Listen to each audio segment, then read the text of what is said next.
Welcome to today's Explainer. We're diving right into that massive, unprecedented May 2026 FBI announcement, Operation Blackout. You know the one. It wasn't just a headline, it literally sent shockwaves through the entire financial and cybersecurity world.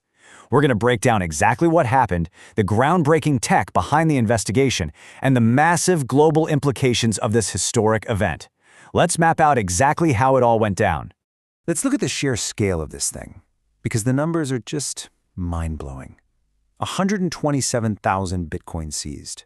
At the market prices back then, that valued the seizure at well over 10 billion US dollars.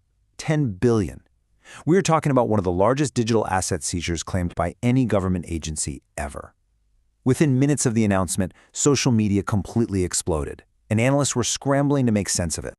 But honestly, beyond the initial financial shock, this staggering figure raised a huge mystery. How do you seize an amount that many believed was fundamentally impossible to recover? How did investigators manage to crack what everyone assumed was an impenetrable digital vault? To answer that, we really have to look at how authorities leveraged the underlying architecture of cryptocurrency itself. That brings us to Section 1, the illusion of anonymity. Think about a stack of physical cash locked in a safe somewhere. Once that money gets moved around, once it changes hands, it's pretty much gone, right? Completely untraceable. But as we all know, Bitcoin's decentralized ledger operates totally differently. Sure, it's pseudonymous, but every single transaction is permanently etched right there on a transparent public record for anyone to see. And that combination, pseudonymity mixed with total transparency, is exactly why cybercriminals mistakenly trusted it to launder their money. They felt super safe hidden behind those cryptographic addresses, but they completely forgot one undeniable truth. Unlike cash hidden inside a safe, Bitcoin leaves a permanent record every single time it moves. They were leaving this indelible digital fingerprint with every fraction of a coin. Which leads us to Section 2, hunting the invisible money. Now, Operation Blackout wasn't your typical kick-the-door-down kind of raid. Not at all. It was this massive, multi-year intelligence-gathering mission involving federal agencies and international partners, all operating in total secrecy. Instead of jumping the gun and making early arrests, investigators exercised extraordinary patience. They just quietly sat back and observed the transaction patterns. They connected thousands of wallets and slowly mapped out this enormous cross-border financial infrastructure. And of course, the criminals didn't exactly make it easy. They threw the kitchen sink at this. We're talking mixers and tumblers, decentralized exchanges, cross-chain bridges, all sorts of privacy-enhancing services. They were shuffling billions of dollars through an insanely complex digital maze, absolutely convinced they were invisible to the law. But here's the thing. No matter how complex the maze is, humans still make mistakes. And those specialized blockchain forensic analysts, they were watching every move.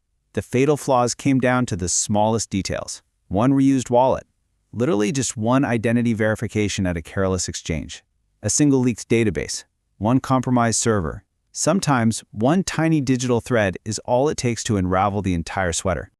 They pulled this off through a brilliant mix of modern investigative tools. You had elite blockchain forensics teams using AI pattern recognition to spot transaction clusters a human eye would totally gloss over. Combine that with old-school policing, electronic surveillance, traditional informants, and massive international intelligence sharing, and you give law enforcement unprecedented visibility into the network.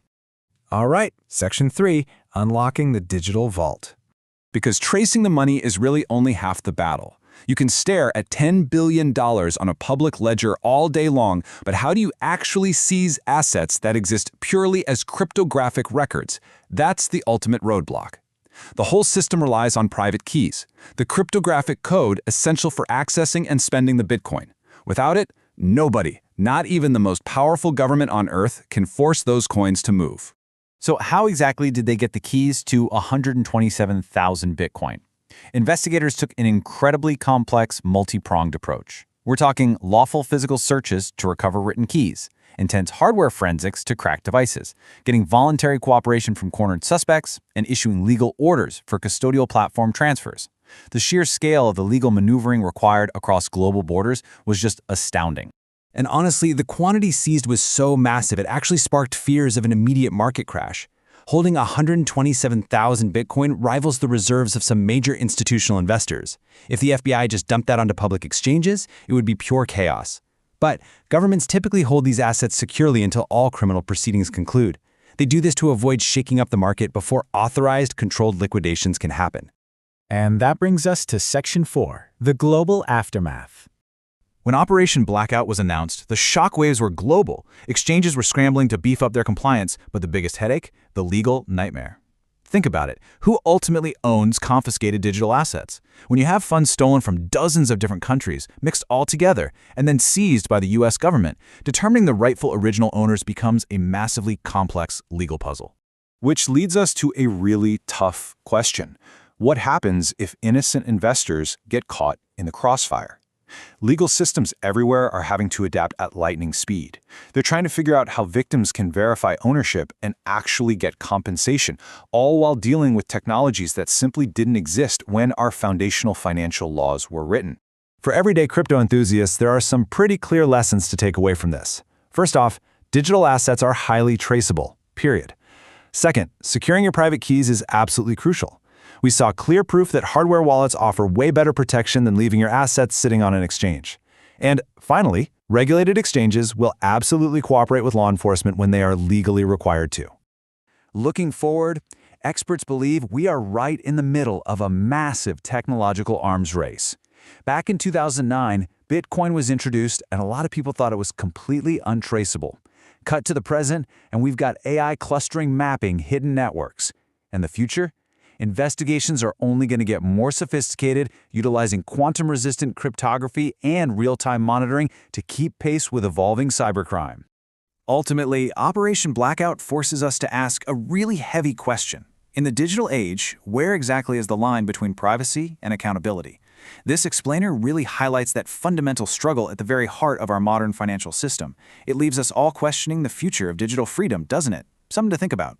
Thanks so much for joining me to unpack this fascinating case. Keep questioning the digital world around you.